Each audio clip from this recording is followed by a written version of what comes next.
Ngayong Holy Week, panahon ito ng pagninilay at pasasalamat.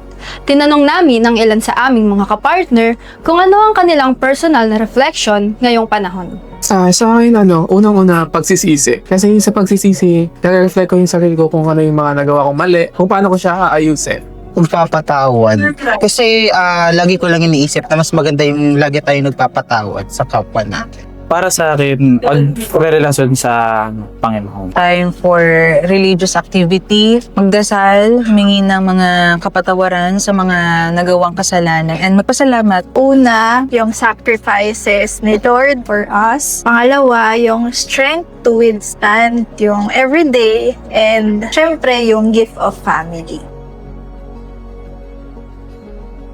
Mahalaga siya kasi nakapag-reset ka. Kahit saglit lang, nakakatulong ito para bumalik yung clarity at energy mo. Para kasi sa akin, para mas maging mabuting tao tayo. Diba? Kasi nagpatawad ka na, mas para yun naman ay maging mabuting tao ka. Tayo lahat.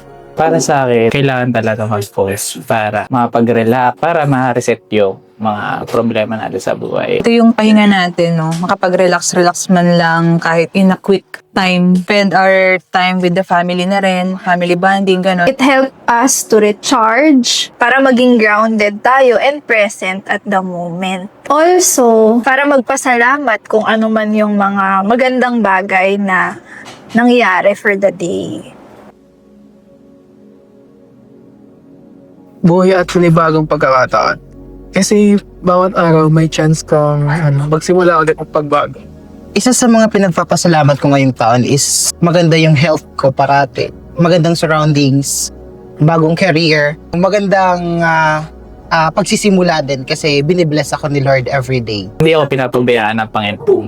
Healthy pa rin tayo, and family ko, of course, safe kami. Madami po akong pinagpapasalamat ngayong taon sa lahat ng blessings. Of course, yung opportunity to lead, yung strength every day, and yung gift of family. Most especially, magsa 70 years old na yung father ko this April. Naway maging makabuluhan at mapayapa ang inyong Holy Week. Maglaan tayo ng sandali para mag-reflect at magpasalamat.